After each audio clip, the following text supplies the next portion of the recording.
Big thanks to the Leather Crafters and Saddlers Journal again for sponsoring my channel. They have a great publication. They do a lot of shows and cool stuff too. I'll put a couple links below so you can go check them out. Alright, I got another pattern. This one's a little different again. It's an alphabet. There's two different alphabets. One's like a script and the letters attached together. There's a way in the pattern that I situated it so you can connect stuff like this. Letter A can connect to other letters and things, and you can see that in the pattern. That's kind of a cool thing. I'm going to fix a couple of these letters up, but you get the gist of what they'll look like. I'm just going to touch up like this B and stuff a little bit. And this is the other one. You can do this with these panels or without. I like the panels. But I won't show you how to sew this one in the video. That's pretty self-explanatory. I'll have a couple tips on the other one though. You can print these smaller. You'll just have to be careful when you get into these real sharp corners. Make sure you're using a stitching chisel. Don't just go in with a big hole punch because you're going to start connecting holes. But you can print this smaller if you want them a little bit smaller. You probably just can't go too tiny. And each one of these patterns will have the last page blank, and that will be the page that you can go to and just select that one page. Select how many copies of that you want printed off so you have a big template to lay all your letters out on. There's not a whole lot to cover in this video. I'll go over how to get the patterns together, how to lay out the alphabets or your words on to the templates that you can print off. I won't go over how to sew this. That's pretty self-explanatory. You'll see a little bit of footage from the other one because there's a couple tips I wanted to give you quick. But other than that, this video should be pretty quick. Brandon Griffith won this flat cap. I'll put a message into where he commented on one of the videos and let him know he won so I can send this out to him. Thanks again. And I was thinking, what should I do for another giveaway? I like to do stuff like that. There's a few options. Maybe one of these little satchel patterns. This was made from one of my patterns. Thinking maybe I could do a giveaway with one of my Viking pattern sets, instructional sets. It's got a little booklet in there going over all kinds of different stuff. Or maybe one of my DVD instructional sets. I don't know, or maybe a couple things. We'll see. Let me know what you think in the comments below. Make sure to subscribe to my channel. I like to do free videos, free patterns, give stuff away, things like that. I'm also working on like a Viking rune pattern similar to this kind of stuff. Viking runes and different Viking symbols and things. And I'm going to do some different designs and stuff that can go on any bag or any purse. So keep an eye out for that. I'll probably make a video for that as well. And that'll be listed in my Etsy shop. So what we got here are two different alphabets. One is like a paneled version, about 5 inches tall. And another one is a stitched version. But what I did with this one is it's like a script where the letters connect. Instead of it being a solid black dot, it has a white center. So like this one will connect to that, and you'll just get rid of these top two. I'll go over the whole process here, but it's kind of neat. So not all the letters have that capability of connecting. So here's the first of the two different alphabets. I have the numbers and a bunch of symbols and things as well. But when you want to start putting these together, you can just cut letters out and line them up together. But what I did is I made the last page in the PDF blank so that you can print as many of these pages out as you need. And what we'll do is put some of these together, and then you can just cut those letters out, leaving that bottom line, and you can line them up and line your word up just right before you start taping it down to your letter. And this works just like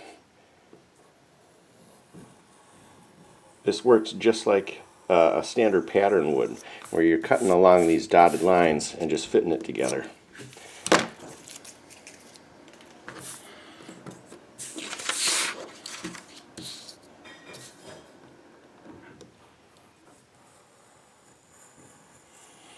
Instead of cutting out each side, every dotted line, I just do every other. Otherwise, trying to butt two cut lines together, it won't be quite straight. So this way, if it's overlapping a little, you can get everything lined up just right. And I usually leave just a tiny bit of that dotted line showing so that it makes it real easy to line up. Now, depending on your printer, if anything is off, it might be a little harder to make sure everything's lined up, but it's these lines in the middle we're most worried about, especially this bottom line, so that everything will line up straight across.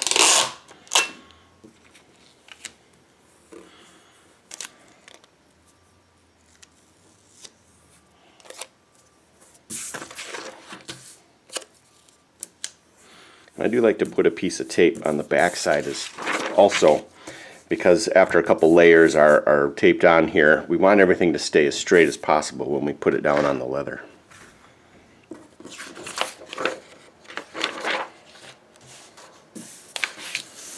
So this last page, I think I'll do 3, that should be enough.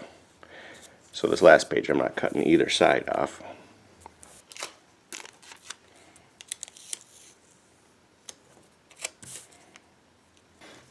So after I have that, I'm going to cut out the letters that I want for this version here. And I'll mention, if you're going to just tape these straight to your leather and not use that back panel, just cut these out pretty wide, because what you'll do is just cut out the very center inside by these dots and tape it down to leather so the tape is only touching in these middle sections. That way your leather doesn't get gummy or it doesn't mess with the surface at all. But since I'm taping them to the template, I'm going to cut them out pretty close to the edges. Since I'm taping them down to the template, I'm going to cut them pretty close to the edges.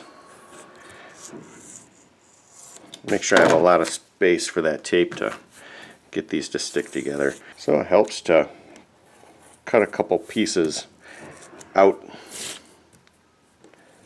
in the middle and just give a lot of spaces for that tape to stick to.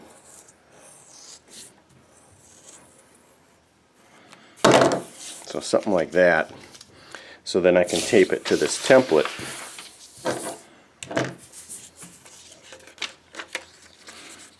And with that, you just match these lines up. So then we can just line all those lines up. I'll usually have a bunch of tape already cut into pieces and sitting on the edge of the table too, so I can just grab it and go.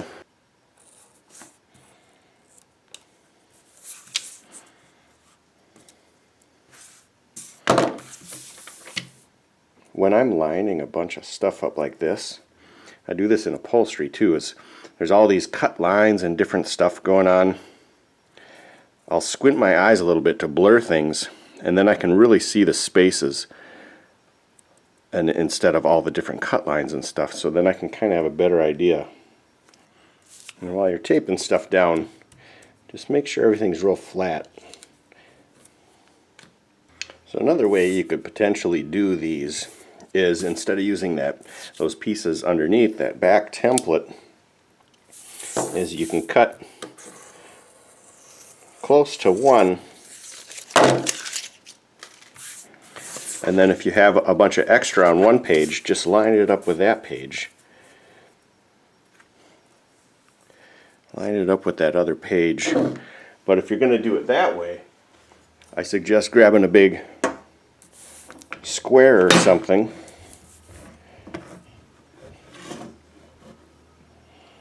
and using that along that bottom line just to make sure everything's straight across.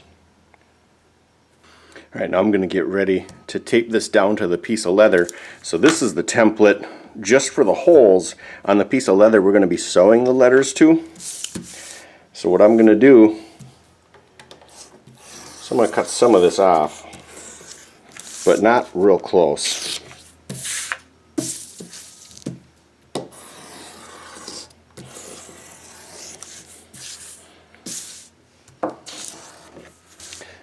And for these, we're just going to cut out the very inside, not right up to, but close to all those stitching holes.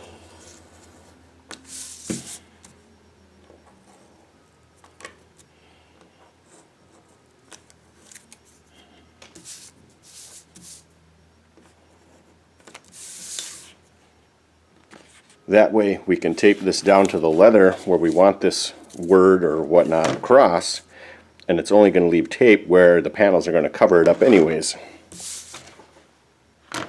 While you're cutting this stuff out, I will mention that pieces like this, you'll have to be careful as you're sliding this around. It could catch on stuff and get all bent up. So if you're real worried about it, you can grab a little piece of tape and just go across that corner so it holds that down. So one other thing I'll mention here is if you're doing a real long word, I would still suggest getting it all situated this way so everything's lined up. But then after you have everything situated, you can just cut it, and then that makes it a little easier to cut all these sections out. And then when you go to put it back on your leather, you know it was cut perfect. So you just line those two up exactly and then retape it. But that way you're not fighting a long piece if you got some long words that you're doing on a big panel or something. While you're cutting these center panels out, if it's real thin, and having a sharp blade helps, but if it's real thin and you're having some issues, putting tape across helps kind of solidify things a little bit.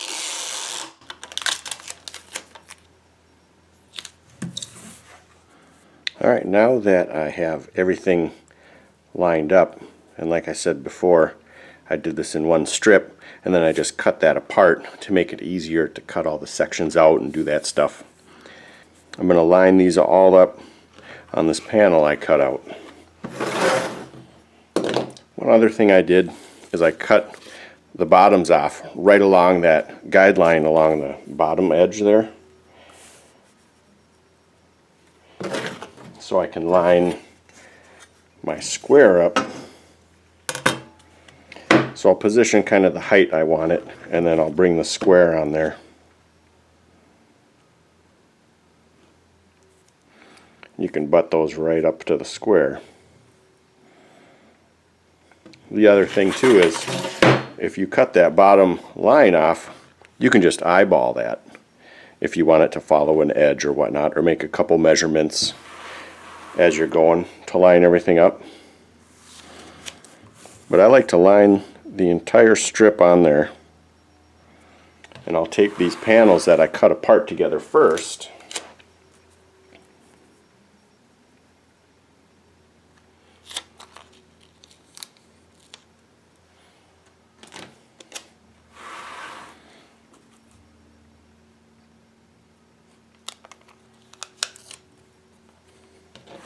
So now I can see the whole length of it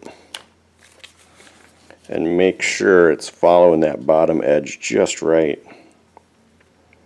before I start taping anything down. So I put a couple pieces of tape to hold it down, but I make sure I'm not going off of the edges. The only tape that's touching the leather is in the center where I cut out each section here. And if you haven't already, I find that if you let tape, like there's still paper right here that has no tape on it where I'm punching these holes, just make sure every hole is covered with tape. It makes everything stay a little bit straighter, a little bit nicer. The hole punch or the chisel even pops out a little bit easier. So I'm going to tape everything down only inside of each one of these letters and numbers and things. So no tape is touching this leather except in the center, since this will be the piece that all the letters actually go on, and we'll make those parts separately. We'll do that next. When you get close to those two, I still like to use a stitching chisel, just because those holes are so close. But for the rest of the holes, I can use my small 1/16 inch hole punch. And then when I'm making the letters themselves, I'll make sure to use my stitching chisel. I think it looks just a little bit nicer.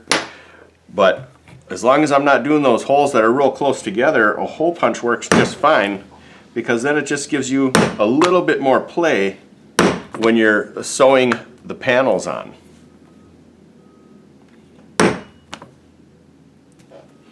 I do have a video showing the differences between the chisel and the hole punch. Alright, all the holes are punched out. You can see when I peel this off, some tapes can leave sticky stuff here, or they'll just kind of pull the fiber up enough to kind of make it look different. But that's the template for all the holes, and you can see where it got real close. I made sure to use a stitching chisel instead of the hole punch. That way when I'm sewing stuff down, I won't rip anything right there. And when I cut the actual panels out and punch the holes in those, I will use strictly that the stitching chisel. If you wanted to just do the stitching instead of the panels, I would suggest maybe even doing it the same way, but take that tape or use a different masking tape that doesn't leave marks. Make sure to do a test. Or if your tape's real sticky, press it against a pair of pants or something, or your skin even, just to get it not as sticky so it won't leave this stuff on there. But you can do this without the panels. So what I did for all the panels is I just found scraps or ends of the same piece of leather.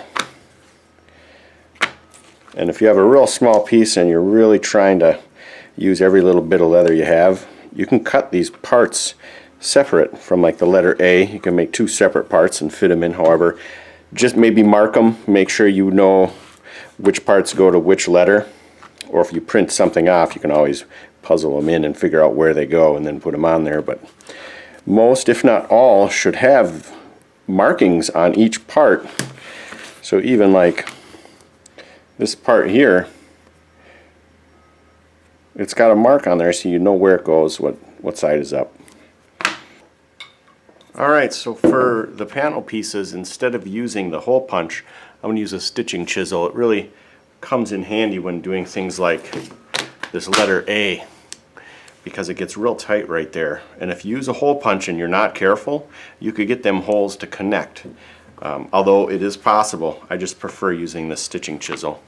So the first thing I do is find that flat side to it, and I'm going to be following this side of the line, and I'm always going to go counterclockwise. I do that because when I come up to one of these corners, and you can see that flat side, if I can get it angled right, that flat side is matched to the flat side of the letter. And with a curve, you just match the curve and turn it with the curve. I maintain that flat side to this flat side of the letter, because if I was to come this way and then go into the corner, I don't think the corners look quite as nice. So I always go counterclockwise, hit the corner, and then when I get the next one over, that's when I spin this. And make sure that flat side matches the edge of the letter. So when coming into these sharp corners, I make sure I'm hitting those stitching holes right on the nose. I give it a couple extra taps. I try not to go through all at once. I find it doesn't tear. I have a little bit more accurate shot. Alright, so I got this one done here, and I'm cutting it out. I just make sure I cut that line right in half and take my time. I have a lot of tips in different videos as well about cutting and everything else. When you're on these corners, the inside corner, you want to make sure to cut from that corner.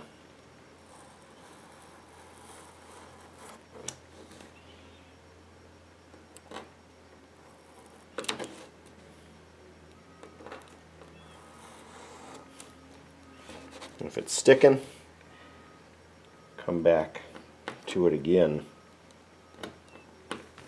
Otherwise you'll pull and it'll have little frays and stuff. When I'm cutting several sections of a letter out, you see how this section isn't taped down? So I'm going to cut these two sides first so that it doesn't come loose if I cut the tape sides first.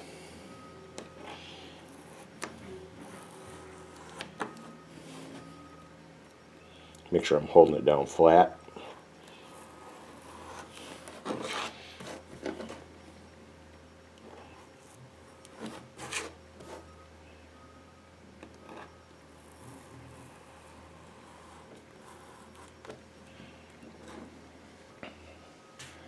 And there's the first letter. So maybe I'll dye these so they stand out a little bit more, but you get the idea.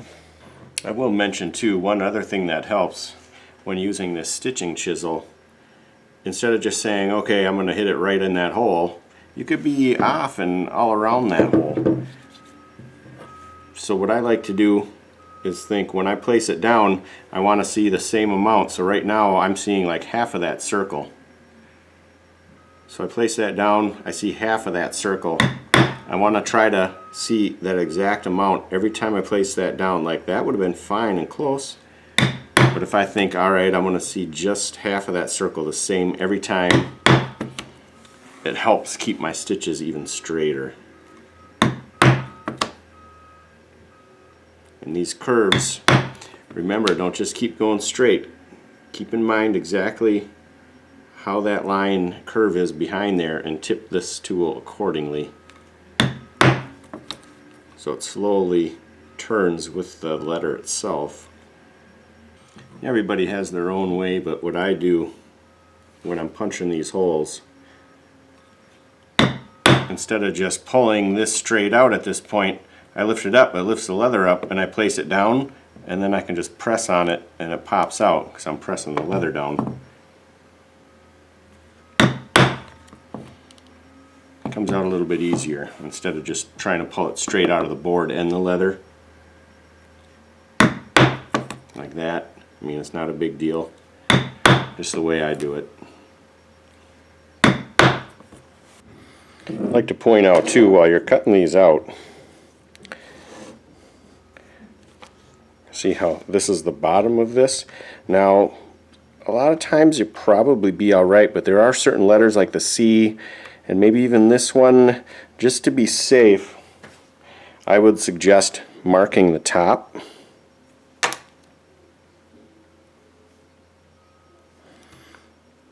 So, in case this gets flipped around,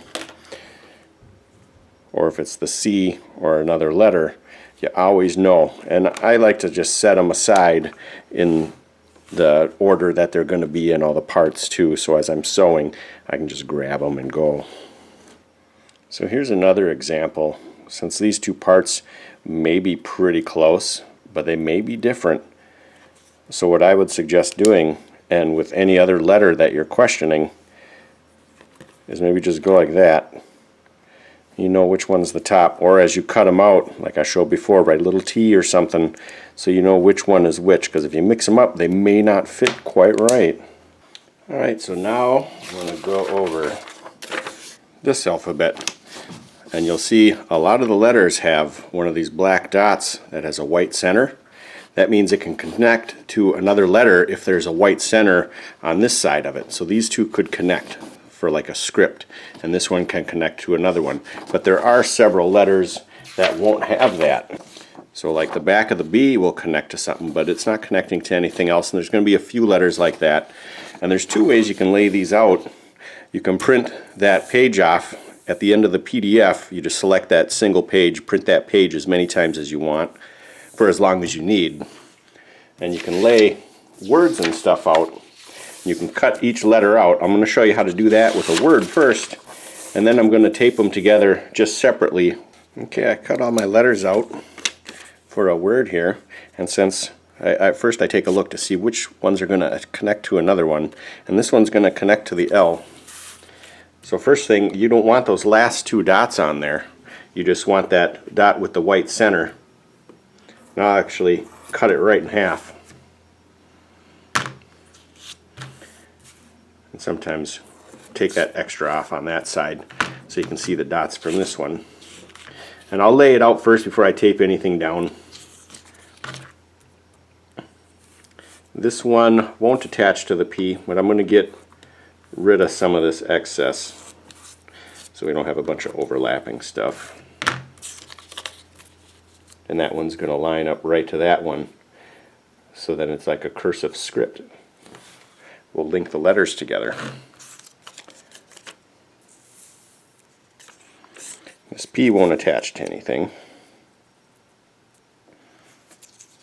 Neither will the H.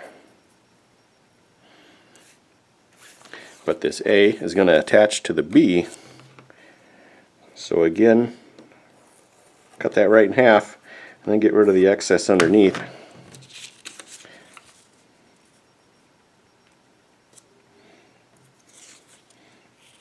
And that one's going to line up right to that. So you can see not all the letters are linking like a cursive, but there's quite a few, so then you get that script feel to it, that handwritten feel to it. Then the E will attach to the T here, but since the T T is at the end of the word. I don't clip off any of those extra dots. We let that finish off. But I will do the same on this E by cutting that in half. Trim off the excess.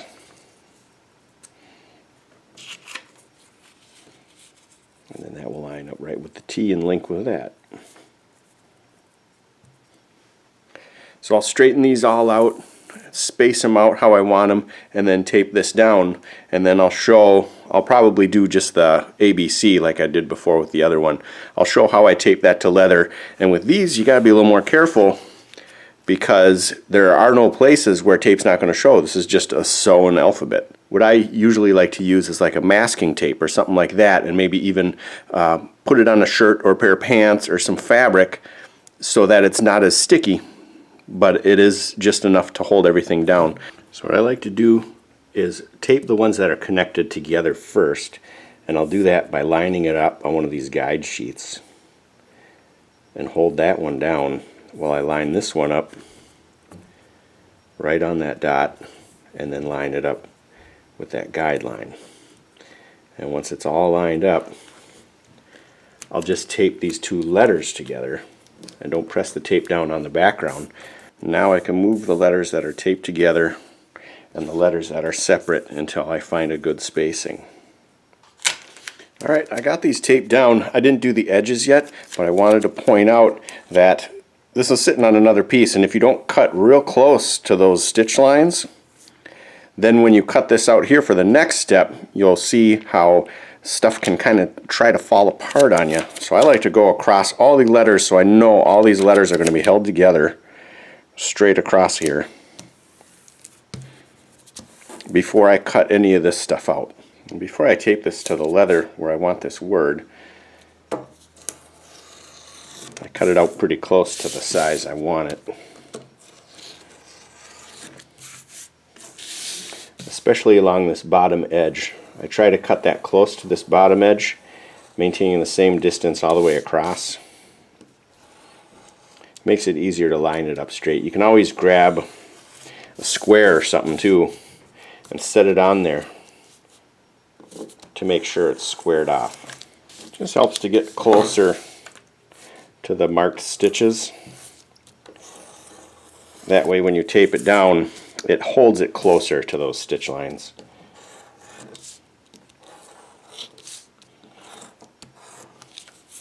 So there's the word. Before I show you how I tape these down to the leather, I'm going to show you how I tape these together without using those extra page templates. It's almost the same thing, except for I just cut close to a letter that's going to butt up to the next one. Get the spacing right. Once I get the spacing right, I use a square or something and use that bottom guideline on there. Make sure it's all the way straight across. And do the same thing with this one. Get the spacing and then use this to get it all straightened off. So I'm going to cut this out pretty close to the dots. That way when I tape it down, it holds everything down real well when I'm punching all the holes out. I'd like to point out, I put a piece of tape all the way across this bottom as well. It helps hold everything together. The paper alone sometimes isn't enough. That tape really helps keep everything straight. Alright, so I'm using my square here to line this up, and I'm just eyeballing this edge. But you can take a secondary ruler and measure up to make sure. So I got the one measurement here. If we go right at 1.5, just make sure this pops up to that same measurement. But once you get it lined up, I suggest just leaving this on here, but lift one end up and let any of the tension release, because you see once I release that tension it moved again. Maybe do the same to the other side. Mess with it till you get it just right.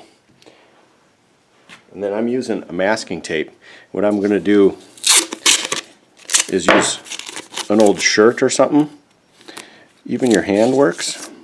But an old pair of pants or something, just to bring some of that stickiness down so it doesn't pull up as much. It doesn't change the color. It won't mess with this at all. I'm going to start taping this down where it's showing.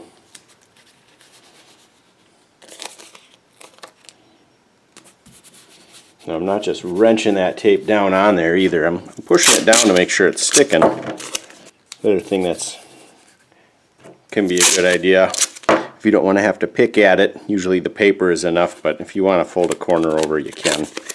It usually isn't necessary. That paper, once you get it going, is pretty good at being able to get under there. And once you get it all the way across, you can lift this off, finish taping everything down, then you can punch all the holes. And just like before, I'm using a stitching chisel, and I'm going to watch the angle in between each one of these and make sure it's turned just right to follow those curves. One other thing I do is, as I'm punching these holes, I'll do a couple, then cut that off, do a couple, cut that off. I don't know if it makes a huge difference, but I just feel like I want to get that tape off of here as soon as possible. I got all these punched out. The only thing is, when I'm sewing, I just make sure I don't backstitch on this stuff. I just tie little knots in the back, maybe put a dab of glue on it. It'll look a lot cleaner if you do it that way.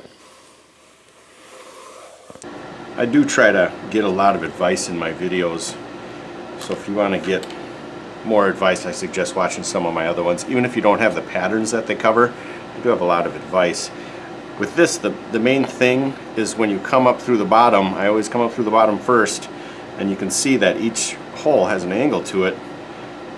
This stitch that's at the top right now is going to want to meet that point closest to the hole it's coming out of. So when I come up through the bottom, I'm going to be pulling this one down, since the top is the closest to the previous hole. That way the angle of the stitch each time when they overlap will match the hole, and it'll have that angle to it each time. So in order to keep that single thread stitch line looking real nice, I don't just continue to that point and then keep going, because then you would have two stitches coming across the top of that. So instead of coming through and doing that normally, I'll come through the back like I would, but instead of going through with this one, I'm going to go right back through and come back to this hole with this one. So only one thread got out to that end there. And now I'll just come up again with that same one into that next hole and continue on. So you can see only one thread came out to that point.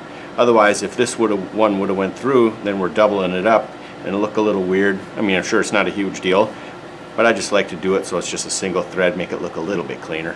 So when I finish, I just go through the back and I'm going to tie a little knot instead of back stitching to hold the thread. It'll look cleaner that way. And I'll move on and do all these letters here.